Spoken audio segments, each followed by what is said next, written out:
அவள் எல்லாரும் வாது பிரிய சண்டை போடுறதுக்குன்னு ஆயத்தமா இருக்கிறவங்க. குடும்பங்களோட பாக்குறோம். ஒரு கேள்வி கேட்டா ஓராயிரம் பதில் சொல்லுகிற மனைவி இருக்கிறாங்க. அதே போல கணவர்கள் கூட. அன்பாவளே, இன்னைக்கு அவளுக்கு புரியல, அவர்கள் இந்த சண்டை பிரியர்கள். அந்த வாழ்க்கை எப்படிப்பட்ட வாழ்க்கையாம் வேதம் சொல்லுகிறது, அன்பாவளே, நெருப்புக்கு ஏதுவானது.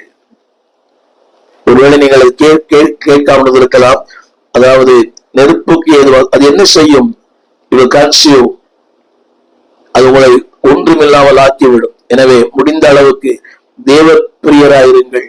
சண்டை பிரியா இருக்க வேண்டாம். இந்த வாக்குவாதம் பண்ணுகிற பிரியா இருக்க வேண்டாம். என்ன நினைக்கிறாங்களா எல்லாரும்? அதற்கு பதில் சொல்லாவிட்டால் என்னுடைய தன்மானம் போய்விடும். இல்லை, பதில் சொல்லாவிட்டால் உன் தன்மானம் உயரும். வேதம் சொல்கிறது, பேசாதிருந்தால் மூடனும் ஞானியாவான். நீ நிறைய பேர் பேசி பேசியே கெடுத்துறாங்க. ஒருவர் உங்களை இது ஒண்ணு சொல்லுகிறார், அமைதியா இருக்கிறதுல தப்பே இல்லை. ஆனா இப்படி நினைக்கிறாங்க, அந்த மௌனம் நான் பண்ண தவறுக்கு சம்மதம் என்று. அதல்ல, உங்களுடைய மௌனம் அன்பார்களே உங்களை இன்னும் உயர்த்தும். இதைத்தான் நேசாயபத்தி வாசிக்கிறோம். அவரு வாய் திறவாமல் இருந்தார். நீங்க பாருங்க, திறந்த வாயை மூடுறதே இல்லை. முடிந்து போன கதை, அற்பமான கதை, அற்பமான காரியங்கள். ஆனா வாயை திறந்தா மூடுறதே இல்லை. என்னை கேட்டுக்கொண்டு அன்புதே பிள்ளையே, நீ வாது பிரியனாய் அல்ல, தேவ பிரியனாய், வசன பிரியனாய் இருங்க. நீ வசனத்தை ரசிக்கிற மக்கள் மிக குறைவு.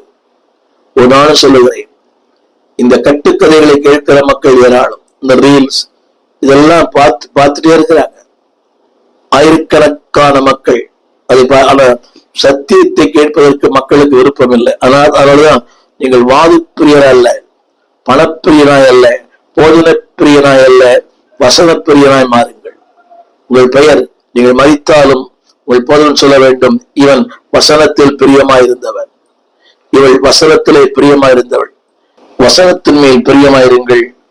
நீங்கள் மரித்தாலும் பேசப்படுவீர்கள். அடுத்து அன்பார்களே, இந்த நெருப்பினுடைய அடுத்த தன்மை என்னவென்றால், புலம்பலின் புஸ்தகம் 4ஆம் அதிகாரம் 8ஆம் வசனம், புலம்பல் 4:8. இந்த நெருப்பு என்ன செய்யும் என்றால், இப்பொழுதோ அவருடைய முகம் கரியிலும், அந்த கோல், இந்த கரியை பற்றி தான் பேசுறேன், கோல், அது என்ன செய்யும்? கருத்து போகும். வீதிகளில் அறியப்பட்டார்கள். அவர்கள் தோல் அவர்கள் எலும்புகளோடு ஒட்டி கொண்டு காய்ந்த மரத்திற்கு ஒப்பாகும். ஒன்றாக விளக்க விரும்புகிறேன். அதாவது அவருடைய முகம் கரியிலும் கருத்து போகும்.